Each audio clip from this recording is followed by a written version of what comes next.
Hi everyone, it's Stephen here. This is just a quick note to say we did unfortunately have some issues with Sandy's sound for parts of this episode. We're really sorry about that, but hopefully you still enjoy the interview.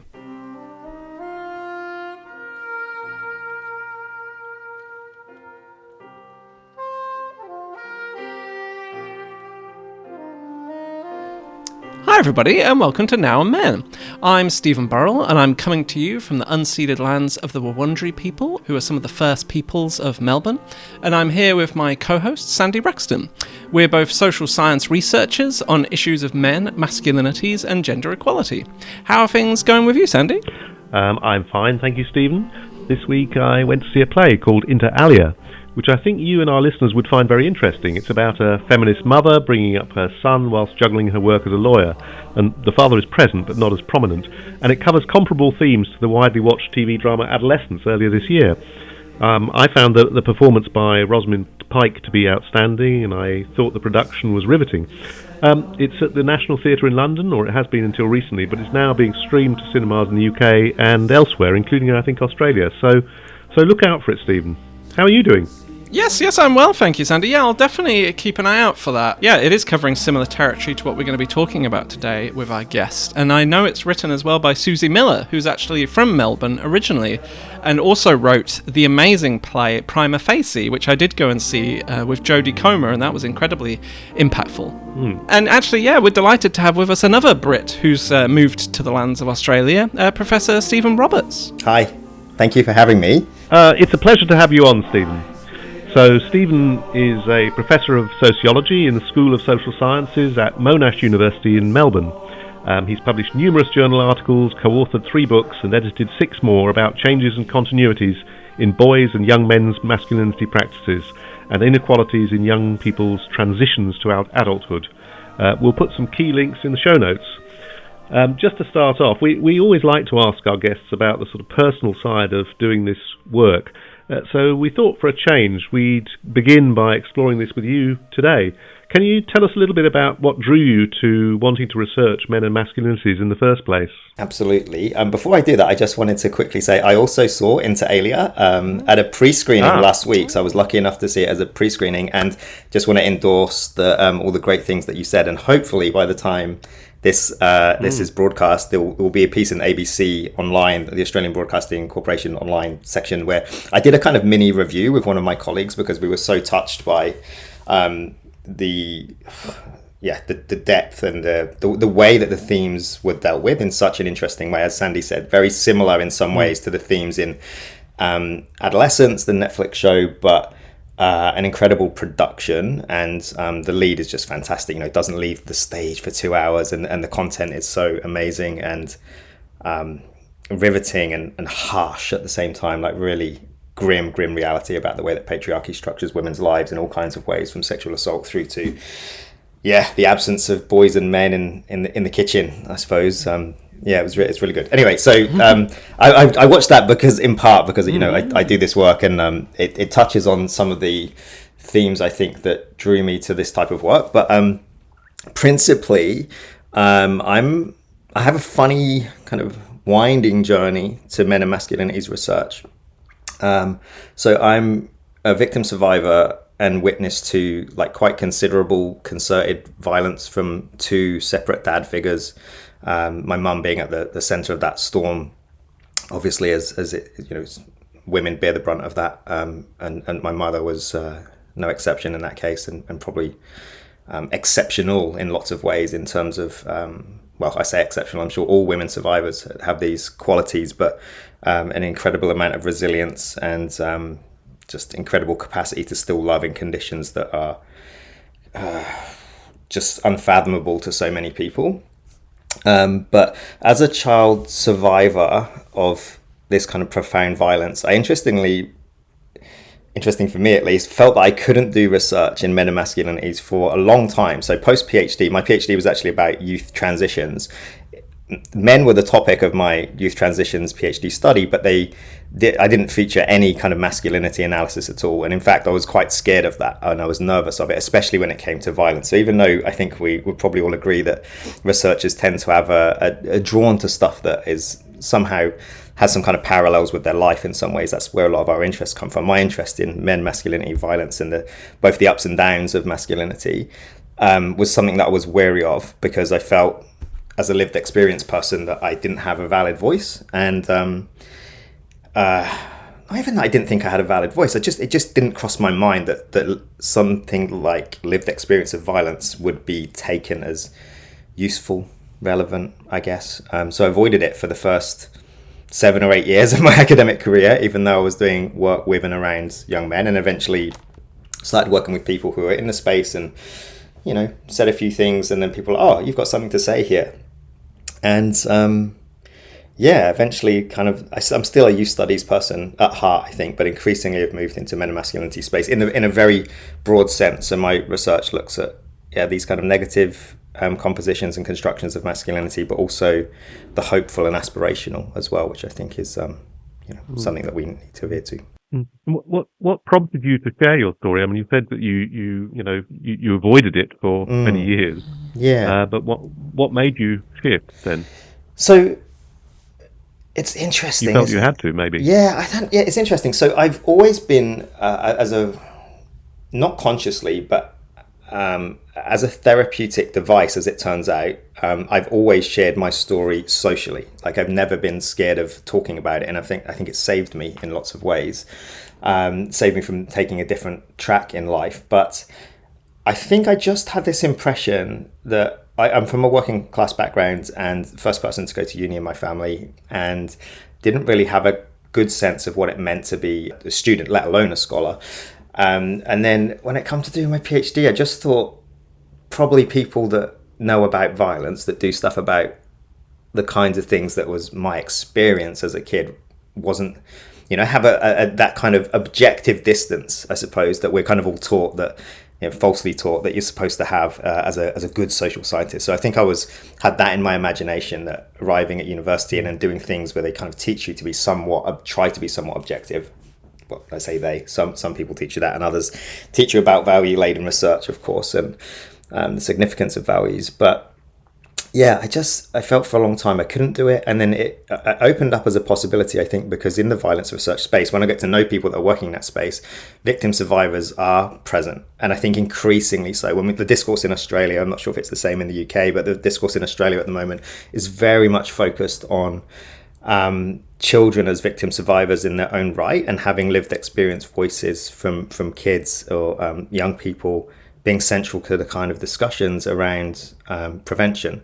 So that kind of movement, I think, was happening anyway, and then I hadn't realized it, and I became exposed to it because of the kinds of colleagues that I was mixing with, and I think they kind of gave me confidence to do it. And I remember in sort of like 2020, 2021, I wrote a piece for our internal blog, Monash Lens it's called, where I just shared a portion of this story, and I knew it was graphic, and I knew that it would be a bit controversial in some ways, and I'd never been nervous about telling that story. But when I pressed tweet, or whatever it was back then, to send that story, I was overcome with nerves as I went to press go, because I knew it was public beyond, I would usually tell anybody that story, but did I tell everybody that story? And then all of a sudden it got like thousands and thousands of shares and views and stuff. So my private life and my public work intersected then, and it made more sense to keep doing it. Yeah. I mean, that's interesting, because I was aware of your work on youth transitions, but, I was drawn to that piece, and I read it, and I found it very, very powerful, very honest. I mean, it's clearly something that's part of a sort of pro-feminist approach as well, to make links between the personal and the professional and political. So I was interested that you did that, and I guess there's something in there about encouraging other men to share their experiences or observations of men's violence against women and children as well, isn't there? Hopefully, if you're honest, then other people can be as well. That was part of that piece, right? I think it was one of the last lines, maybe, is to try to encourage people to join in those stories, but taking care, of course, not to make it about men per se, but for men to at least open up, to think of ways about talking about violence and their experience of men's violence as a vehicle to work together with women, and to work together against the problem. And something about the importance of breaking men's silence about this. Yeah, Absolutely. Men. Well, the way that masculinity kind of encourages men to be means that they often don't want to be victims, right? Don't want to be seen as victims, or consider themselves very demeaned in the context of being dominated by others. So it's a sensitive for anybody who's a victim of violence. But yeah, the way that we set up our society means that men are even more reluctant to talk about it. They're reluctant to talk about men's violence against women and gender diverse people and themselves generally. So I think, yeah, the more that people, if more men would be willing to talk about it, I think that would be a good thing.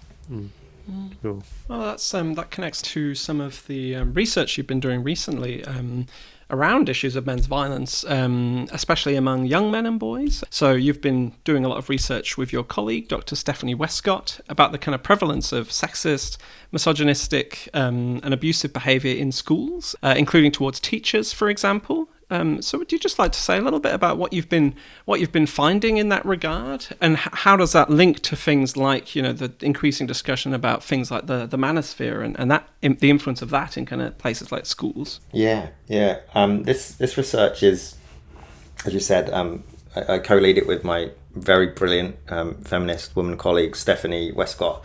And it came from an observation from Stephanie, really. She came to me, she was a junior colleague, she'd only just started at my university and was, you know, doing that early career thing where you're trying to sound out the so-called senior people around the place and figure out where your place is in the world. And we had a conversation about what we saw emerging from the UK press. Actually, it wasn't being mentioned in the Australian press, which was the influence of Andrew Tate and the Manosphere more broadly, and kind of social media content producers who are peddling particular types of masculinity, and the impact that was having upon a few teachers in the UK. So it was kind of like mini case studies that we saw in a few newspaper and news media articles. And so Steph came to me and we had a chat, and we were thinking, yeah, this is probably the case in Australia as well. And what we were struck by was at that point, and it makes sense because research is often so slow to make the press, but there was just no real kind of scholarly take on it. There were commentary pieces here and there, but not a lot about what was happening in schools, and certainly nothing about what was happening with teachers. And Stephanie is a former teacher, so she had this kind of instinct and a circle of peers, I suppose, that were also talking about this stuff. So we kind of conjured up this research project to think about what was the experience of women teachers. And we think it was the world's first piece of research on women and sexism in schools in the context of the Manosphere, because to that point the Manosphere research had been very much about what were boys doing and trying to understand boys' practices.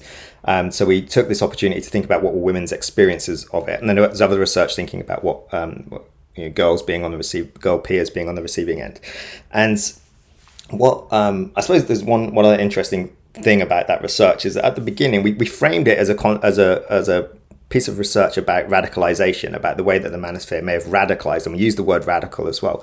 And what's kind of interesting is one or two of our colleagues warned us not to use the word radicalization, and they also warned us that nobody's going to come talk to you about this. And of course what happened is the very opposite, and I think that leaves a really it left us, it's a terrible thing to research actually when you kind of see the content, but it left us with a good feeling that we'd opened up a really productive conversation, because many women came forward to talk to us, and of course under with full confidence and confidentiality kind of imposed, of course, because it would be too risky for women teachers, I suppose, to talk about this stuff, especially when they want to talk about the responses of their schools. But we're thinking typically like 20 to 30 people. If we can get that would be amazing. But within 6 months, we had over 100. And then within the few months after that, we released a qualitative survey and we had another 100. And now we're just about to embark on a prevalence survey as well, which will take in, at least be distributed to every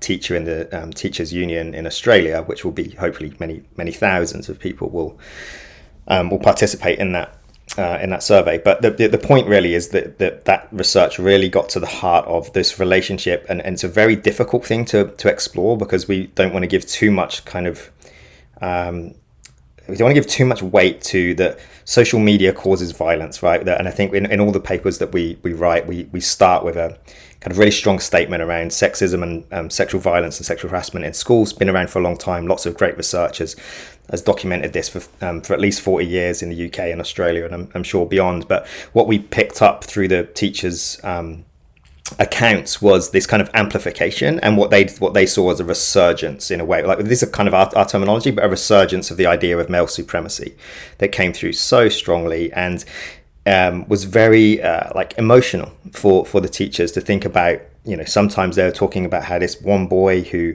had changed, they were witnessing transformation in real time and feeling the effect of that. And this, you know, doesn't just happen to coincide with, but actually is strongly related to the Manosphere and social media content, because teachers were telling us this is the kind of language the children are using, the boys are using. Not all boys, of course, hashtag not all boys. It's but a significant minority of boys were presenting significantly terrible misogynistic behaviour that was basically we would classify as violence in many occasions. Yeah, and of course this behaviour isn't coming out of nowhere, clearly. So we talked, for example, a couple of episodes ago with Professor Claire McGlynn about, you know, the role of online platforms, for example, in normalising and turbocharging these kind of sexist and misogynistic views that you've described. But also, I mean, you talk in your research, for example, about how schools themselves can also be complicit in this problem in a variety of different ways. Yeah, do you want to say a little bit about that? About, you know, where is it that, yeah, boys aren't just, you know, this isn't coming out of nowhere. Where are they picking this up from, would you say, in terms of the wider environment, the wider culture that's particularly having an impact, do you think? I think there are a number of converging forces that we can kind of observe, and one of the things we say sometimes in some audiences, if it's not too grim, it's almost predictable. Like if you now, you know, hindsight's a great thing, but if we think back to the kind of the Me Too moment and the Me Too movement, and its arrival as a kind of cultural conversation, and then the response to that, and then there just so happens to be that Andrew Tate as this kind of figure comes into prominence just around the same time, or just after the Me Too kind of moment starts to happen. And then there's social media and its technological affordances and its pervasiveness also at the same time. And then we also have Trump in 2016 arriving for the first time, and arriving with this kind of glut of there's no truth, there's an alternative facts kind of agenda, and a post-truth kind of reality. And I think all of those things together, to your point that your last guest said about, turbocharging is a really great way of framing it, because the violence of gender relations was always underpinning it, but it was reanimated in a very profound way. As sometimes we like to think about it as a cultural backlash, I guess. I've increasingly started to try and think about it as less backlash, and I'm going to write about it one day, but as more movement and counter movement, because I think backlash feels a little bit less organized somehow, and this feels organized. It feels like, you know, the patriarchy, as if it was this big figure or a group in it making deliberate decisions. It sounds a bit silly, but in some ways it feels deliberate, it feels deliberative. And so I think, those conditions have fostered this thing that's out of control and algorithmically amplified. So I think that they learn it from all of those conditions that those conditions have produced this reality that boys and young men exist in, and they absorb, engage with, not just the information and the content producers directly, but people who are reinterpreting the emergence of those content producers as well. So one of the things that I kind of write about, both in op-eds but also increasingly, I would say, in my research, is the way that like boys are reflecting on that they are the new losers, and that's what the social media influencer type tell them. But it's also what other people tell them as well. Other people who are ostensibly on our team, I think, like sometimes people in the men's health sector frame boys as alienated and under attack as well, or certainly let down by feminism somehow. And so I think, again, there's convergence of these kind of really kind of negative forces, and then some other forces who are just reproducing a dialogue that then boys hear. And I think one of the ways that is most striking to me is in this debate around toxic masculinity as a concept, and I've had a lot to say about this, and in some ways I'm neither here nor there, but I do think that the idea that toxic masculinity is so bad is propagated by bad faith actors, like as a concept, that the concept means that all men are under attack or all boys are toxic or whatever. I think is part of this broader discourse that boys hear. So it's not just that they hear the Andrew Tates of this world and they suddenly think the world is against them. There's a series of different voices mediating that message, sometimes for bad and sometimes not realizing the bad that it does. And it just feels pervasive and inescapable. And it doesn't surprise me then that boys arrive at this situation where they think, the media says that men and boys are bad. The media says that men and boys are toxic. Now let me go and listen to this person that professes to be the antidote to that scenario. I mean, you've mentioned there, these sort of oft-repeated discourses about masculinity being in crisis or under attack or boys being lost. And I think you've described those discourses as feeding into a sense of what you've called manufactured outrage and instructed victimhood. Do you want to say a little bit more about, how that's pervading men and boys discourses as well? Yeah, I think the idea of manufactured outrage is really, again, going back to this idea of crisis or under attack or being alienated and let down, and blames, that boys are blamed for all of society's ills, is the thing that boys are then encouraged to be outraged about. That is a dominant discourse, that everybody thinks that about boys and men. And certainly this is the major presentation of boys and young men in the media. And I think it's manufactured, in short, because it just doesn't seem to have any empirical evidence to support it. So I think the instructed victimhood kind of line comes from, well, if boys are saying this stuff, they must be learning it from somewhere. And I think I say to people sometimes, if we took a few steps back, if we just talk to an individual boy and say, like, where did you learn that? Then we might start to uncover some truth. I just don't think it seems logical or rational that a boy arrives at by himself, that society blames him, that all of us in society, and the media especially, thinks that boys and men are hugely problematic and the worst and inherently risky or inherently bad or something. So yeah, there's this kind of, I think, related to a project of reasserting traditional gender norms, a broader kind of cultural and discursive project that feeds into and benefits from manufactured outrage. It allows boys to lean into an idea that we wish it was how it was 50 years ago, because that's when boys were not framed in this way as being negative and nasty, and in fact had all of the power. And of course we know in some respects that's true, that 50 years ago boys and men would have had more power in their relationships, in heterosexual relationships at least, than in the public sphere. So yeah, there's a complex of things happening, and I think the outrage that boys feel is definitely manufactured by a complex of different voices and ideas, but with the aim of kind of re-establishing traditional gender norms as being a good thing, and certainly a good thing for boys and men, because it will bring them power and privilege. Yeah, I think a point you make, which is a very good one, is like this idea that feminists or people working in the kind of masculinity space, people working with men and boys, attacking them and haven't been expressing any positive ideas about men and boys, when that's just patently not true, is it? If you look at the work that's actually going on the ground in this space, or my own personal experience of engaging with feminists, I have always in my entire lifetime that I've engaged with this kind of work been emphasizing as well the positive potential among men and boys, I suppose. But one thing I was wondering as well was just how this connects to issues of race as well, because in terms of this kind of constructed sense of victimhood, because you also recently wrote about the kind of the role of gender and this kind of masculine politics of like protecting the nation and things like that, how that's also being weaponized, for example, in the kind of recent anti-immigration marches for Australia. Do you have any thoughts on that?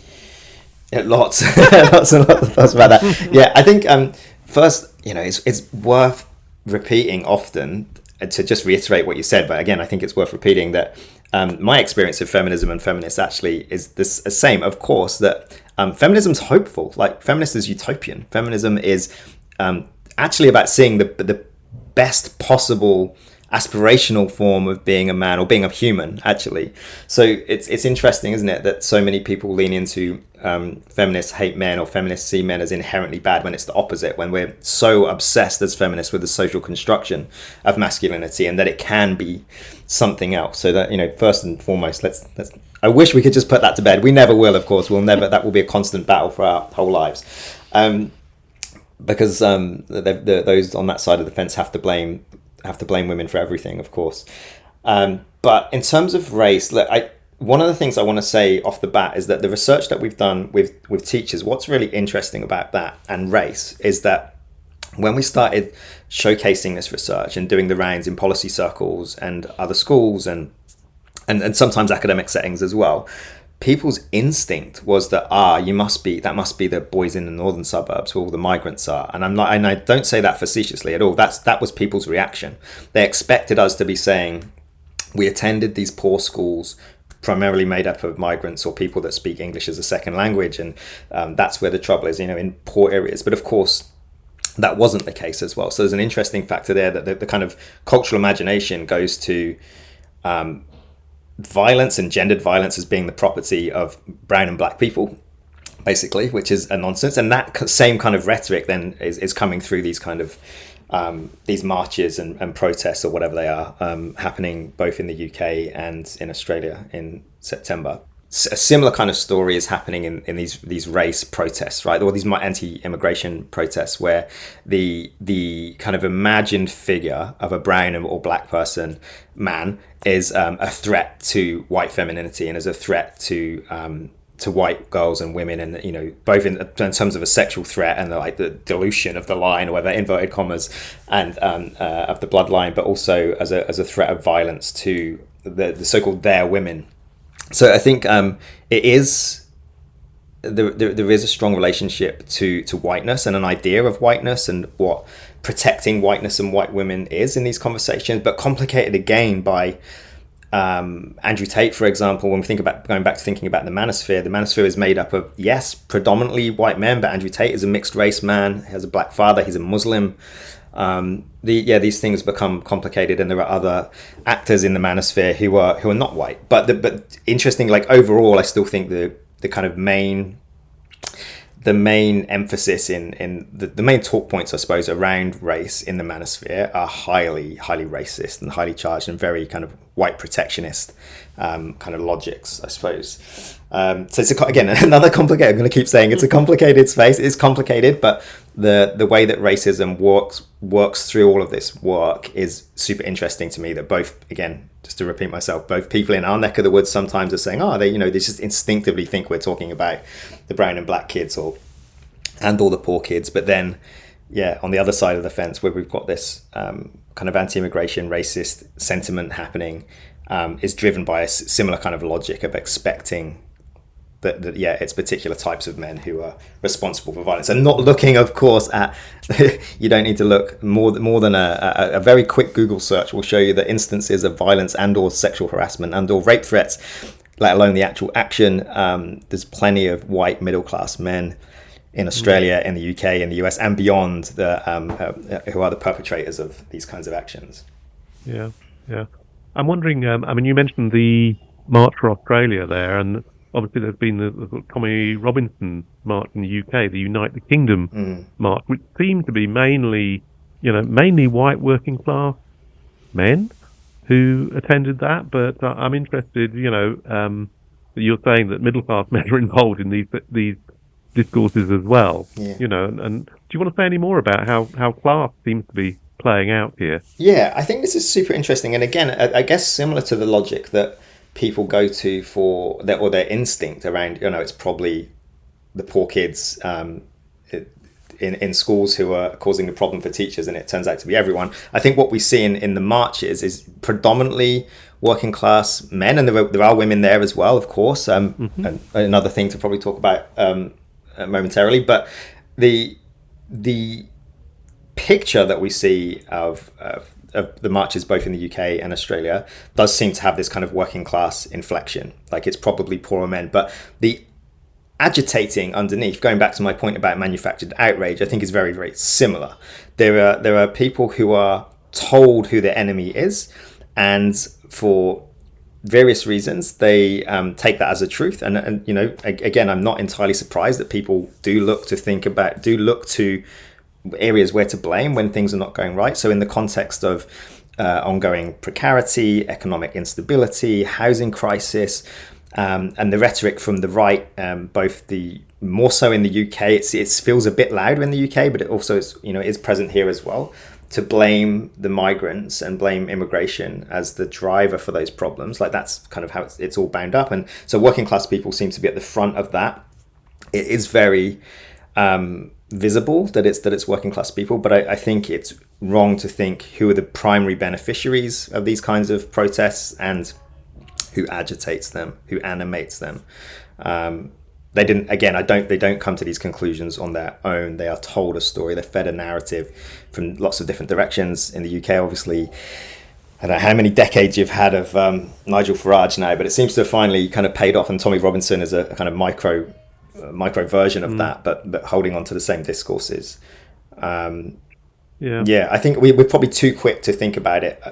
Maybe not we here, but many people are very quick to think about that march and those sentiments as being the property of the working class, which I think is problematic. And what actually, coming back to my own work, what I've tried to do in different parts of my work is just really complicate that and think about what positive masculinity practices are also visible in working class communities, and thinking about like communality and unionism. And unionism comes with all kinds of problems, of course, as well, but actually ethics of care in working class communities and indigenous communities, for example, really, really clear in the Australian context. So I think this picture of where can we blame, who do we blame for all of our ills when it comes to the problems of gender relations or unequal gender relations, they're an easy scapegoat. It seems to also be linked into a whole debate about what is being patriotic as well. That's certainly very prominent here, and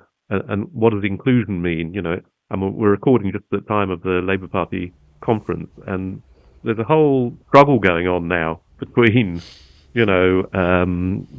far right and centre left, about the meaning of patriotism, really. And you see all these people at the Labour Party conference now producing their flags and waving those, energetically, and you think, wow, this is extraordinary. But I think it does link to the conversation about gender and I mean, those, when you go when you go further to the right than the Labour Party, and the Labour Party, let's face it, is pretty right-sided these days. But when you go further to the right and you examine the kind of idealised gender relations of the far right, then it's absolutely, all these things are connected, because what they are thinking about in the far right is, this kind of women and girls as in need of protection, but also women and girls as being the kind of supporting act to men and boys who would take the centre stage in the public sphere.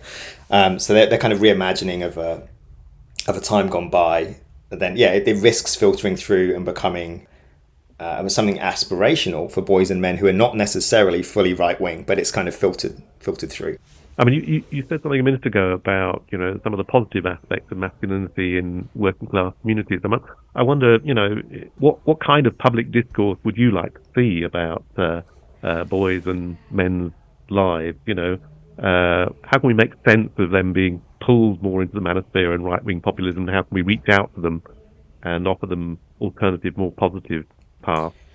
So what we don't want to fall into is a hashtag not all men conversation. So in my 2018 book, I tried to do a kind of more balanced portrayal of starting from a position of thinking about how boys and young men respond to the so-called new economy, and an economy in which the kind of industrial labour jobs of yesteryear have all gone, but often people imagine, therefore, that means that boys and young men are going to really struggle and not be able to understand contemporary economies. But my point in the book is that actually lots of boys and men in working class communities have adapted, can adapt. And so I think showcasing those nuggets of potential positive transformation is really important. And I don't think it's about saying, look, not all men, therefore we don't have to worry about problematic gender relations, or it's the fault of someone else. But it's actually about setting a tone and an aspirational possibility for men that might think that might hold on to the man box rules, that might think that you have to remain stoic, that men have to be the breadwinner, and the kind of internal damage that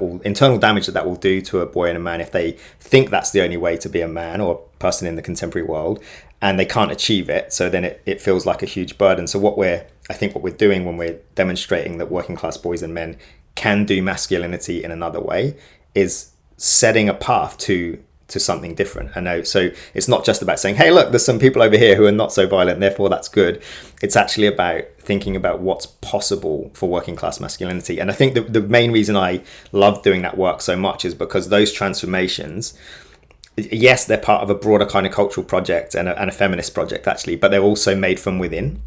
So, I think one example in my other kind of strand of current research that I'm doing is about men working in the care sector, in the frontline care sector. And conventionally, as we know, there aren't a lot of men working in frontline care. But often when we do talk about men working in frontline care, we think of professionalized care. We think of nurses or mental health clinicians and this kind of thing. But actually in non-professional frontline care, there are lots of working class men as well. Not a huge proportion, of course, a small proportion.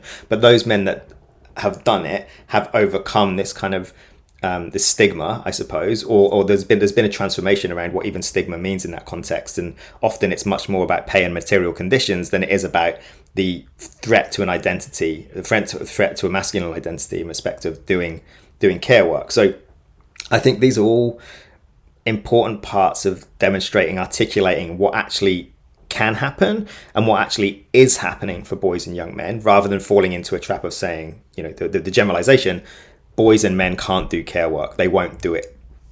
When you're a boy and you hear that, then you're going to think, okay, you're going to internalize that and think, yeah, I'm a boy, I that kind of work is not for me. So I guess it's kind of similar to the positive male role model stuff, but I'm not a big fan of the positive male role model stuff either. But there's part of it, part of the logic here is an accurate representation of working class lives, I think, gives us better scope to point people away from the manosphere and towards a direction that's like healthy and positive for everyone.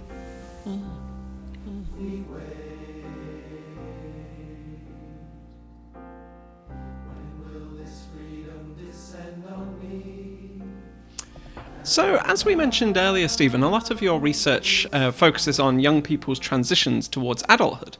So, linking back to some of the themes we've already touched upon, another recurring narrative, which has perhaps re-emerged a great deal at the moment, both in the UK and Australia, is the kind of concern about boys and young men's achievements in school. And you have argued that this situation is a lot more complicated than the kind of gloomy picture that's often painted, that boys are doing a great deal worse than girls and boys are really struggling comparatively. So yeah, can you tell us a bit about that? What is that picture and why is it complex, I suppose? I mean, at its core, it's complicated by race and class and all of those things. And I think the media is so quick to point to whole groups as being under threat or underperforming or underachieving and whatever, and we know that's simply not the case. So whilst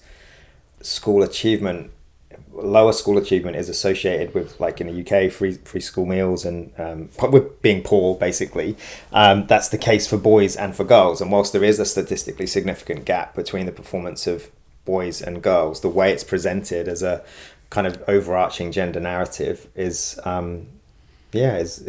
it masks the reality, which is that working class girls of color, certainly particular migrant groups, struggle in the education system as well. And then we know when we go all the way through to the higher education system, it's complicated again, because more often than not, and I know it is changing, but more often than not, boys, young men by that stage are in the kind of degrees that harness the best earning potential, and we see that in the reality of our gender pay gap as people start to graduate. And I know actually a few years ago, both in the UK and Australia, there was some research that shows that it's actually motherhood. It's the motherhood penalty that really kicks in and kind of pushes that in different directions. But anyway, we know that like engineering and medicine, even though there's been an influx of women, and sciences, for example, those kinds of places and subjects are male dominated, remain male dominated, and against that context, what we see is this recurrent theme again, this kind of circular idea that boys are in crisis. And I know, well, we all know that here in this space that scholars in the 80s and early 90s were writing the very same thing, the boy crisis. When we had in the UK, we had the GCSE first emerged at the end of the 1980s, and it was very coursework driven, and there was this kind of moral panic around, well, that suits girls more than it suits boys because boys are better at exams and so on. But the kind of long-term trajectories for boys as a group are actually still better than girls when it comes to labour market and promotion success later down the track. So it's a manufactured narrative. Yes, working class boys, a proportion of working class boys do poorly, but the comparison, I think this is interesting, like people that are apparently interested in gender when it's boys versus girls, but are not interested in gender when it's sort of working class boys relative to middle class boys. So the achievement of middle class boys is still really strong. We have in Australia, it's a very different system to the UK, but we have a very big private sector where money gets you better resources. Basically, your schools are better resourced, and we're not talking about, I know it's complicated in the UK. There's allegedly sort of 90 to 93% state funded schools, but they have their own hierarchy as well. And in Australia, it's even more clear, I think, because we have sort of 35 to somewhere between over 35% of schools are independent in one way or another, and are fee paying. So, yeah, I think class is a really big factor in this conversation that gets left out. And I suppose that what the broader point about fewer boys are going into higher education is an issue. But again, still the success rates of those boys that do go into higher education, and again the class factor, it's kind of working class boys who have stopped going into higher education is the key issue here. So I wish that would be talked about more often. And I think I wish for everybody to read a little bit of recent history, like to see how these debates are circular, and think about then who drives them and who benefits from them. I mean, I don't know if it's the same in Australia, but certainly the sort of recent results around achievement in the UK are showing the gap between boys and girls pass rates, and taking into account, class, etc., is important in all this. The gap has narrowed in recent years, and it's now at its lowest point since, I think, 2000. So girls are continuing to outperform boys, but their grades have dropped, particularly since COVID, and boys have risen slightly. So it makes you wonder what's happening to girls' well-being as well as boys, and this is a whole debate which needs to sit alongside the issues about achievement, doesn't it?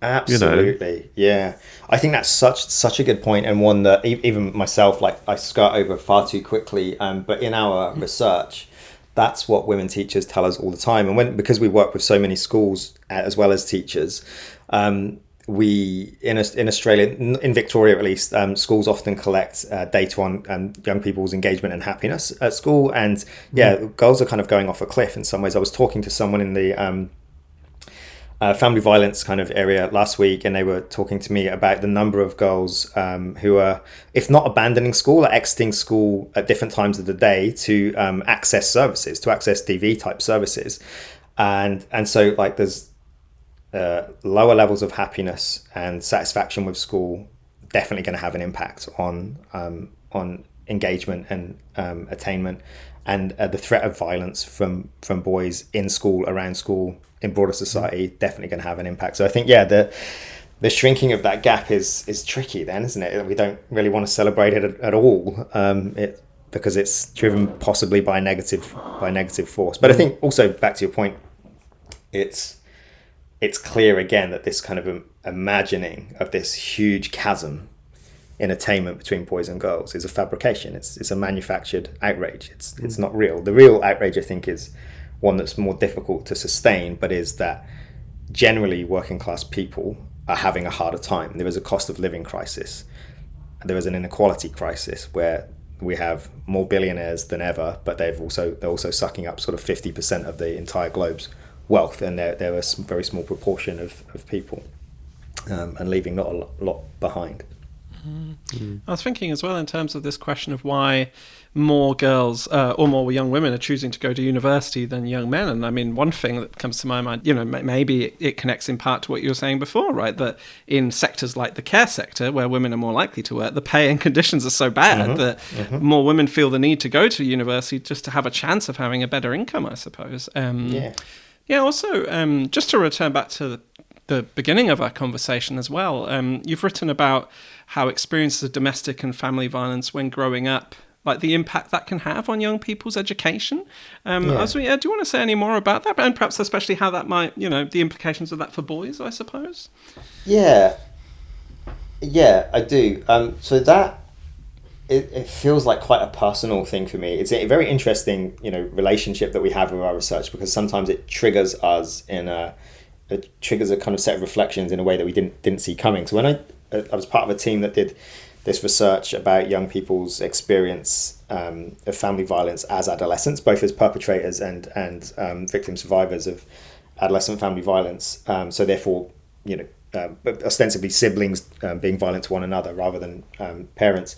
And it's quite gendered, but and its kind of impact on education is everything that you would imagine. People who have experienced this phenomenon much more likely to skip school, much more likely to seem vacant at school, much more likely to not engage at school in ways that that would see them succeed, much less likely to have access to the resources that you need at home. And these days we would think this is a really simple resource that everybody has access to the internet, but what that research demonstrated was sometimes as a punitive measure, but also sometimes as a reality of socioeconomic reality, is that people don't always have their internet switched on. So the space that, school goes beyond the gates these days. As we know, it's for almost every young person at school, they're required to do work in the home as well. And not having a safe home environment therefore compromises a massive amount of the time that should be dedicated to one's studies and one's attainment and success in terms of qualifications. So, but no surprise at all that young people who experience any form of violence as an adolescent, whether that's from their parents or from their siblings, they are going to be distracted, distant, not able to do the best, not able to be the optimum person that they could be educationally. And the reason I said that about made that point about what it stimulates as a reflection is because I've been thinking back to when I feel a bit emotional. That's weird. I don't usually get emotional about this, but when I was 7 or 8 years old, I was very bright. And when I was 11 years old, I kind of fell off an educational cliff. I went from a small primary school to a boys' grammar school, and I ended up being bottom of the class year after year, and I was very disengaged from school. But the kind of after effect of the harshest of the violence between being 6 and 10, I think, had a very significant effect on my capacity, in part because I was connected to my mother, and the role I played with my mum was, I have younger siblings, so I kind of was all like a quasi father figure even at 10 or 12 years old. So that had an impact as well. But I've been thinking a lot about the impact on your capacity as a learner when you are in hostile conditions. And schools, this is another thing that comes out of our research, schools are not well equipped to receive the information and know what to do with it if a kid does come forward and say, this is the scenario I'm dealing with at home. And I think, going back to when I was at school 35 years ago, would have been the case would have been you just get on with it anyway, nobody's really interested. But even now, when people are kind of a bit more equipped, a bit more ready to listen and hear that young people are met with different kinds of challenges, schools are not well equipped to, as I said, receive that information, know what to do with it, deal with it in a confidential fashion, but support the young person to re-engage with their learning. Again, another really complicated matter, but simple at its essence, in that if you're exposed to those hostile conditions, absolutely, it's going to impact your capacity to be a learner. And I didn't go to uni till I was 25. I failed miserably at school. I wasn't miserable, funny enough. I wasn't miserable with my failure because it just didn't feel like an important thing for me. But I wasn't allowed to stay on to do A-levels. I did go to do A-levels at a community college that had a much lower bar, but then similar kind of thing happened. I wasn't really engaged, and then started working instead in a shop. And then worked in shops until I was 25 when I finally went to uni. And, then I had like a readiness to be a learner, but not everybody is afforded that kind of return, or had the, basically it was lucky for me. It was a strange scenario where I ended up hanging out with people in the shops that I work with who were 5 years younger than me and all at uni, and just happened to convey this information, and another possibility came for me. But for lots of young people, that I don't ever want to get into this situation where we say your GCSE and A-level results will define your future, and I feel like I'm a really good example of that not happening. But for so many people it does, because they don't get another chance, because their prospects are decimated by the context of violence as a child and a young person. And sorry, to the point about boys, therefore, like the other thing I suppose is that we don't often think about boys and young men as victim survivors of violence as well. So of course there will be perpetration there as well, but when working class boys are not doing so well at school, I wonder, and I say this as a genuine question because I don't know the answer, I don't know the research on it, I wonder how often we think to ask them, are they victim survivors? I can quite see why you would be interested in youth transitions, given what you've described as your own background. I mean, I was thinking about your earlier book, young working class men in transition, and how you did research highlighting how young working class men find ways to adapt to new economic and social conditions and forge new, more complex masculine identities. I mean, in a way, it feels like you're talking about yourself as well. Absolutely. And isn't it interesting? Now I sound like a hypocrite because I was saying at the beginning that I had to have some distance. But that, I guess that's the truth, that we still gravitate towards something that we can see and we understand instinctively, or as a result of our experience. But definitely. I am talking about myself, and certainly I'm talking about the communities that I lived in. Like I didn't recognize, in part because I do know and did experience the very worst of working class masculinity. But you know what? I experienced the very best of working class masculinity as well, which was, in a way, it was barely masculinity, depending on how you define it, of course. But my uncle, my grandpa, but then also my auntie and my mum and many of the women in my life were the most important kind of role models and people who taught me how to be a man, interestingly. And I kind of really want to write about that more and more, that this idea that you need a man in your life to teach you how to be a man is a kind of nonsense. And in fact, sometimes the worst thing you need is the last thing you need is a man to teach you how to be a man. But to my point, that there were plenty of examples in my life of positive, caring, constructive, feminist with a small f, like people that didn't know they were feminists but were very much in tandem and had an appreciation of the role of the women in their lives. And so my aunt, for example, was very prominent in the union movement, in the miners' wives kind of faction of the union movement in 1984, and she's just like such an impressive, interesting woman, and the men in our lives know that and celebrated her for that, and understood that it was, to all intents and purposes, that strike in that year, which was characterized by absolute poverty, where I lived, was a failure, in the sense that the mines were closed and the village was decimated in the years after. But it demonstrated the willingness of men and women to work together and to hold each other up as equals in a really profound way. And so I think the best and worst in those settings.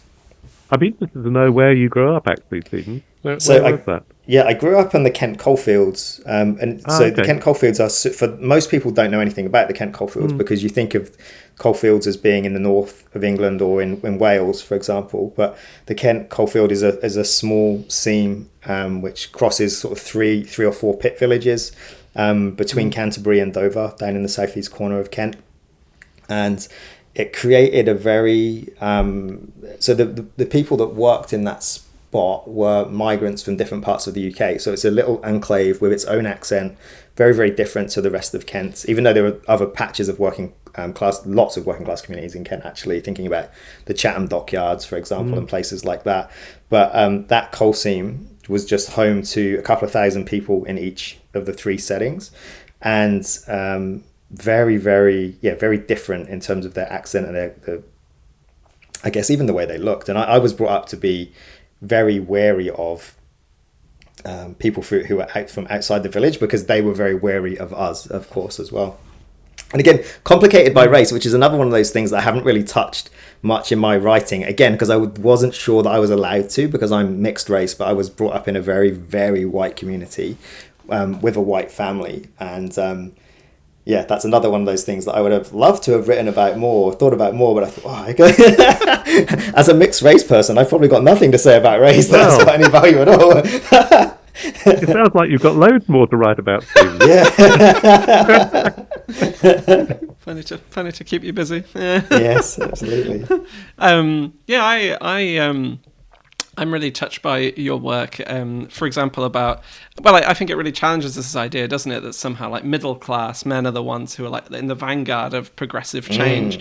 And I think that is a risk, isn't it, in the kind of pro-feminist men and masculinity space, that it, you know, because of the nature of academia and things like that, that it can be quite dominated by the kind of white middle class male voices, and I would count myself in that.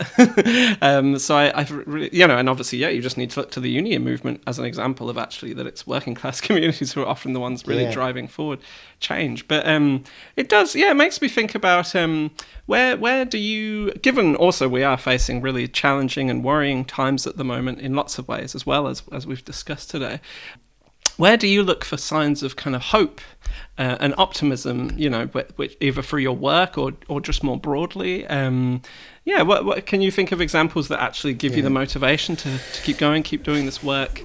At the moment? There are many, actually. There are many, and they're both old and new. So when I kind of, to the points that I was just making around the kind of conditions of existence that I had, and in those very difficult conditions that productive egalitarian relationships happened beyond the imagination of middle class people, I would say. But they wouldn't expect it to be able to happen in those conditions, but they did. Like, solidarity is formed in hostile conditions. And I think, not that I would ever say that people should be subject to the kinds of conditions that I was subjected to, but so just thinking specifically about my family, that we can kind of blossom, I suppose, if that's the right word, but emerge from those conditions and not adopt gender practices that align with hegemonic masculinity, like is a promise and a hopeful seed to start with. But those seeds of hope are also interwoven through different victories for social justice. So this will seem like a random tangent, but it's connected for me, at least.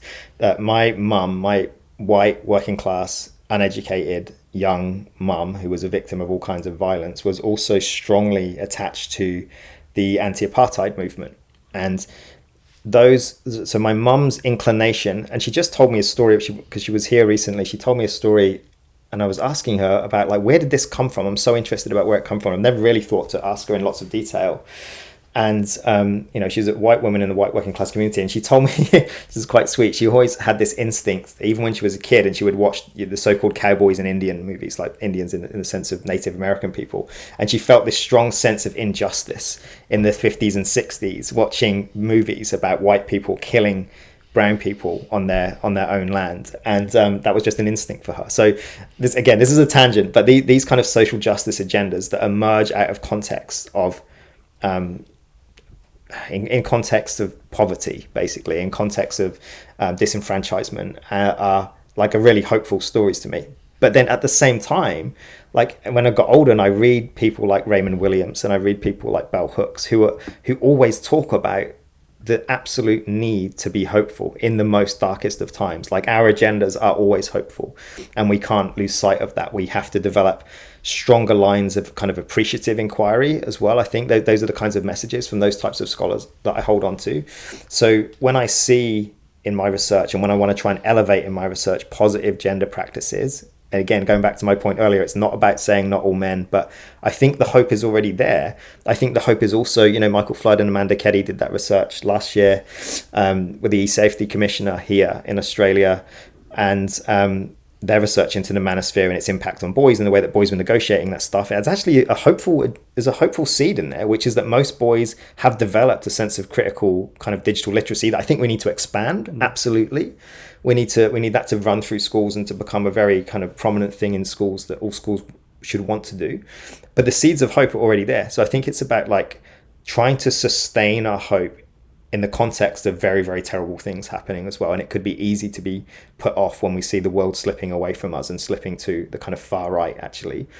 But celebrating, elevating those hopeful, aspirational moments and practices and histories and stories, histories of solidarity, stories of contemporary solidarity. I think like that's where the hope lies. I don't think it's about us as academics recreating the world, but us as academics trying to showcase where the good is and normalizing it. And in my 2018 book, and I've tried to say this a few times and always get it wrong, but what I'm trying to say is that we can't minimize the effects of those groups, but we have to work harder to minoritize them. And I think we minoritize them by normativizing the good stuff.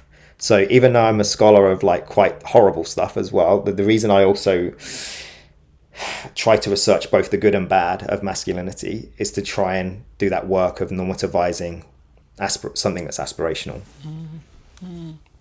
Thank you. Yeah, I think that really comes through. And that's a fascinating connection between your different pieces of work, isn't it? That on the one hand you are showcasing the kind of the damage that patriarchal ideas about masculinity are doing, and how that influences men's practices, but also ways in which many men are challenging those norms and expectations in places we wouldn't even expect necessarily, whether that's the retail sector or the healthcare sector or I just wanted to thank you, Stephen. I think it's been a fascinating conversation and fascinating insight into your work and actually into your journey as well. And so I'm really grateful to you for telling us about it, because you've made me feel quite emotional, actually. So this doesn't always happen. We've all had been emotional today. But I do feel that as a result of the kinds of things you've been saying. So thank you so much. And I think it'll be fascinating for our listeners as well. So thanks. Thank you. Thank you.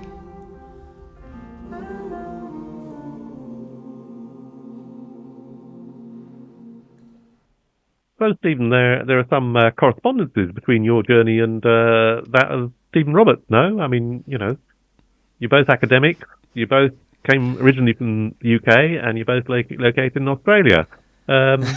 What do you think about that? No, absolutely. I do see some parallels. Actually, I mean, it was a very emotional conversation, wasn't it? And Steven was absolutely lovely, and it was very powerful to speak to him. And some of the things he was saying was just resonating with me in terms of things like social class and kind of, looking for positive examples of masculinity, I suppose. Because if I think about my own life, I mean, as I said, I think now I'd say I'm probably from a middle class background, but my parents were both from working class backgrounds, and in both of my, both sides of my family, I would say, I was very lucky to have, some really positive men in my life through them. So if I think about my granddad, for example, my mum's dad, he was Scottish, and he actually grew up in a mining village in Scotland, like a very impoverished mining village, but his mum basically forbid him from working in the mines because it was so dangerous,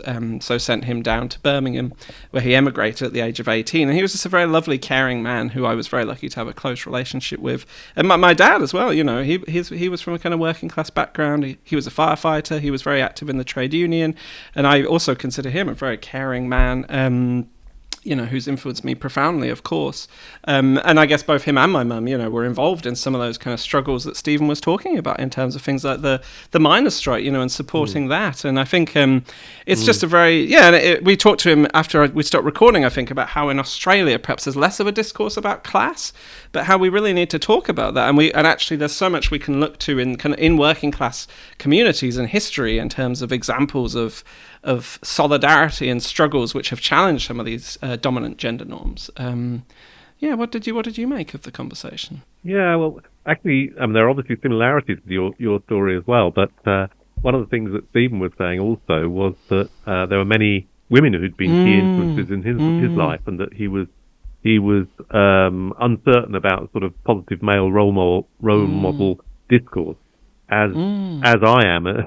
I think it'd be worth talking a bit more about the education work that he has been doing as well. I mean, I mentioned the issue about attainment and how the gap in the UK has been narrowing. I mean, I actually saw that in a blog from an organisation called the Education Policy Institute, and they were suggesting that, across multiple indicators, mental health, social media use, school safety and belonging, all of these areas, and of course violence against women within that, girls are faring much worse than boys, and that's perhaps become more prominent in recent times, particularly after the COVID pandemic, and that, the narrowing attainment gap may be symptomatic of the widening well-being gap for girls. But, we need more research to look into that.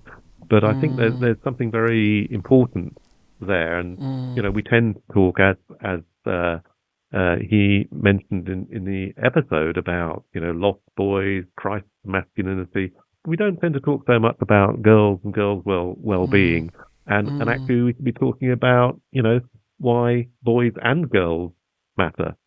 So I think the story recently, which obviously feeds into all the other things that we were talking about, what happens later on and the political context and so on, this is important.